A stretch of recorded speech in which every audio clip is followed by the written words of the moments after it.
Good morning everyone. आज हम लेके आए हैं एक बहुत ही ज़्यादा बेसिक रिफॉर्म जो कि चल रहा है न्यूज़ में, बट काफ़ी ज़्यादा इसको कवर नहीं किया जा रहा। मैं देख रही हूँ तो मैंने सोचा why not, I will try it. तो चलो शुरू करते हैं पढ़ना। First of all, conclusive land titling ये है क्या?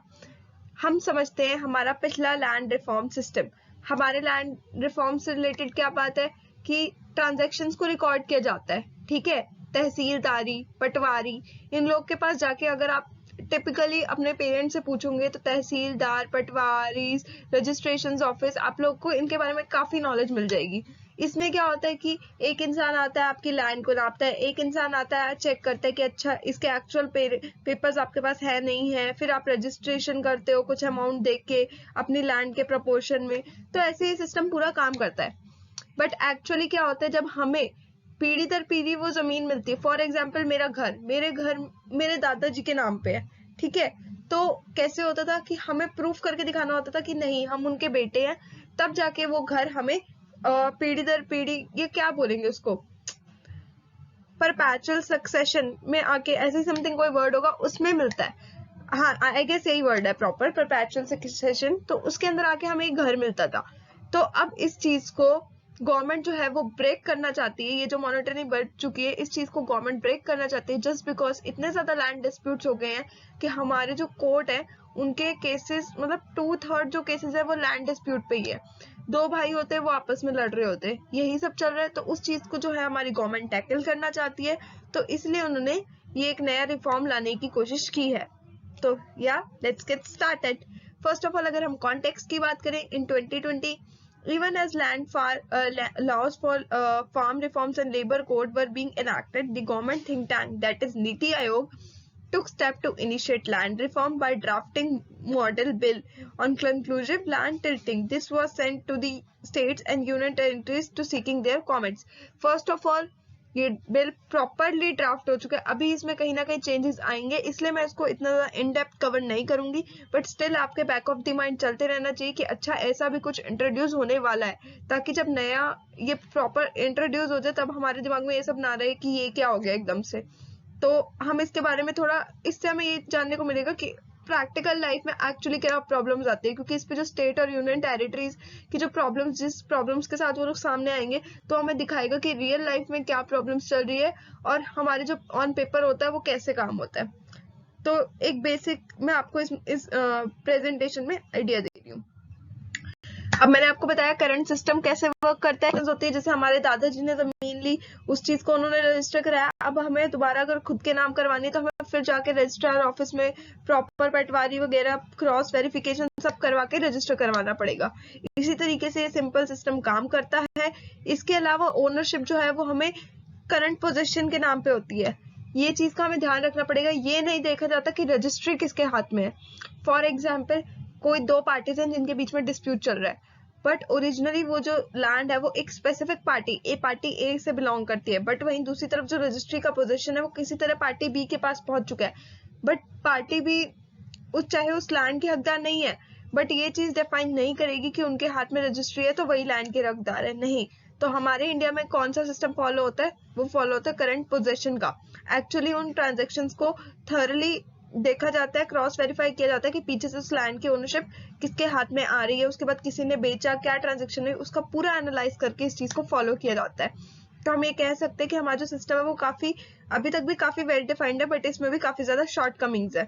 वो शॉर्ट कमिंग्स क्या है तो वो हम आगे पढ़ते हैं। अब ये जो शॉर्ट कमिंग्स है, चैलेंजेस क्या है, वो मेन चैलेंजेस ये है कि फर्स्ट चैलेंज हमारे पास ये है कि सिस्टम को काफी रैपिडली अपडेट करना पड़ेगा हमें लैंड रिफॉर्म्स के लिए।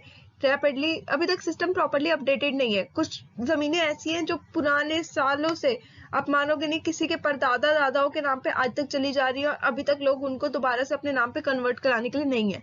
तो फर्स्ट हमारे पास चैलेंज ये है कि हमें फर्स्ट चीज चेंज करनी ये पड़ेगी कि हमें अपने रिकॉर्ड्स को अपडेट करना पड़ेगा। सेकेंड चीज, अब गवर्नमेंट एक नया इस स्कीम के अंदर यही इनिशिएटिव लाई है कि हम जो है हम टाइटल्स अलॉट कर देंगे। हम रजिस्ट्रीज की जगह टाइटल्स अलॉट करेंगे कि ये जमीन इस टाइटल के नाम से इस पर्सन के पास है, ठीक है। फिर अगर उस जमीन पे कोई डिस्प्यूट होगा तो जो डिस्प्यूट वाली जो पार्टी होगी, जो क्लेम कर रही होगी, वो हमारे पास आएगी, ना कि उस बंदे से लड़ेगी। समझ रहे हो? तो गवर्नमेंट खुद पे सारी रिस्पॉन्सिबिलिटी ले रही है, ना कि उस पर्टिकुलर पर्सन से। फिर अगर गवर्नमेंट ने गलत तरीके से उसको टाइटल दिया है तो वो गवर्नमेंट की गलती मानी जाएगी, वो उस पर्सन की गलती नहीं मान जाएगी। गेटिंग माई पॉइंट और नॉट? अगर कोई डाउट हो तो कमेंट सेक्शन में लिख देना। तो यही है कि ये काफी अच्छी चीज है कि अब टाइटल्स जो है वो एक पर्सन को दे दिए जाएंगे, बट जो मेन जो हर चीज मेन जो मानी जाएगी वो गवर्नमेंट के पास मानी जाएगी। तो अगर कोई डिस्प्यूट होता है तो वो गवर्नमेंट और उस पर्सन की लड़ाई में मान जाएगी, या जो होल्डर जो होगा उसकी लड़ाई में मान जाएगी, और जो डिस्प्यूट सेटल करेगी वो भी गवर्नमेंट करेगी, ना कि टाइटल होल्डर करेगा। ये जो है ये हमारे नीति आयोग ने यही चीज सजेस्ट की है लैंड अथॉरिटीज को। बट आगे देखते हैं कि रजिस्ट्रेशन ऑफिसर जो होते हैं वो क्या अपनी प्रॉब्लम्स के साथ आते हैं रियल लाइफ में, तो वो भी हम देखेंगे। नेक्स्ट है ये, इसकी जरूरत क्या है। सबसे पहली बार मैंने आपको बता दिया, इंडिया में 2/3 केसेस यही है। तो इंडिया चाहती है जल्द से जल्द इस गवर्नमेंट, ये जो लैंड वाली जो प्रॉब्लम है इसको गवर्नमेंट जल्दी से निपटाए, ताकि ये पूरा जो एक सिनेरियो है जिससे हमारे घर में प्रॉब्लम चल रही हो सकता है, might be it could be financial problem, it could be health problem, it could be कोई और तरीके की प्रॉब्लम, जैसे इंफ्रास्ट्रक्चर प्रॉब्लम हमारे घर में, कुछ ऐसी प्रॉब्लम कि हमारे घर में टेक्निकल अपडेट नहीं हुआ। तो ऐसे ही अलग अलग एरियाज है गवर्नमेंट के पास भी। तो हमें दिख रहा है कि लैंड वाले एरिया में प्रॉब्लम चल रही है, तो गवर्नमेंट इस चीज को टैकल करना चाहती है। जल्दी जल्दी डिस्प्यूट सॉल्व होंगे तो कहीं ना कहीं इंफ्रास्ट्रक्चर भी हमारे देश का डेवलप होगा, क्योंकि आधे से ज्यादा कंपनीज ये सोच के वापस लौट जाती है कि यार यहाँ पे लैंड लेना काफी ज्यादा मुश्किल है। और ये बात सच भी है कि हमारे यहाँ पे इतने ज्यादा कॉम्प्लिकेटेड प्रोसीजर है कि आधे से ज्यादा कंपनीज इसी वजह से यहाँ पे पर्टिकुलरली अपना परमानेंट ऑफिस सेटअप करना नहीं प्रेफर करते। ओके, अब अगर इंफ्रास्ट्रक्चर डेवलप होगा तो बिजनेस इजिली आएंगे, बिजनेस इजिली आएंगे तो इन्वेस्टमेंट आएगी, इन्वेस्टमेंट आएगी तो गवर्नमेंट को रेवेन्यू आएगा। सिंपल, ये सारे पॉइंट्स आपस में इंटर रिलेटेड है। ओके, नेक्स्ट आएंगे चैलेंजेस। मैंने आपको बता दिया अपडेट प्रॉपरली नहीं है, हमें अपडेट करना पड़ेगा। जो हमारे रिकॉर्ड है जो हम अपडेट करेंगे वो सही तरीके से रिकॉर्ड हो, वो हमने प्रॉपरली उस ट्रांजेक्शन्स को एनालाइज करके बनाए हो, ठीक है। और कहीं ना कहीं ये चीज और ज्यादा प्रॉब्लमेटिक होगा, क्योंकि जो डिस्प्यूट्स अभी तक दबे पड़े होंगे ना वो भी कहीं ना कहीं उठ के हमारे सामने आएंगे। इसके अलावा अगर लोकल बॉडीज, इसके लिए हमें ऑन ग्राउंड सर्वेस कराने पड़ेंगे, सब प्रैक्टिकल लाइफ पे ऑन ग्राउंड होगा। तो कहीं ना कहीं हम चाहते हैं कि जो ऑन ग्राउंड बॉडीज हमारी काम कर रही है, जैसे सर्वे से रिलेटेड कोई बॉडीज काम कर रही है, कोई लोकल अथॉरिटेटिव बॉडीज है, तो उन सबका एक स्ट्रॉन्ग होना काफी ज्यादा इंपॉर्टेंट फैक्टर होगा यहाँ पे। क्योंकि अगर वो बॉडी ही वीक होगी तो वो कैसे एक प्रॉपर ऑथेंटिक सर्वे कंडक्ट कर पाएगी। तो ये कुछ चैलेंजेस हैं हमारे आगे। वे अहेड क्या है? वे अहेड हमारे यहाँ पे ये हमें पता है कि अभी भी रूरल और सेमी अर्बन एरियाज में इन चीज को प्रॉपरली, इस चीज के बारे में अवेयरनेस नहीं है कि क्या प्रोसीजर है, कैसे काम होता है। तो सबसे पहले तो हमें वहां पे जाके एक ऑनेस्ट अपडेट लेना होगा, उस चीज के बेसिस पे एनालाइज करके हमें सही फैसले लेने होंगे, सही टाइटल होल्डर्स को टाइटल अलॉट करने होंगे। इसके अलावा हमें ऑन ग्राउंड जो सर्वे है उसमें ऑथेंटिसिटी मेंटेन होना काफी ज्यादा इंपॉर्टेंट है। तो यही थे, अभी ये इस स्कीम पे काम किया जा रहा है, ये स्कीम जल्द ही इंट्रोड्यूस हो जाएगी।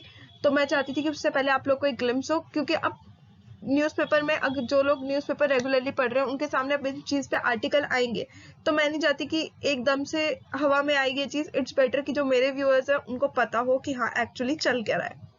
सो अगर आपको पसंद आया तो please like, share, comment and subscribe. तब तक के लिए बाय बाय।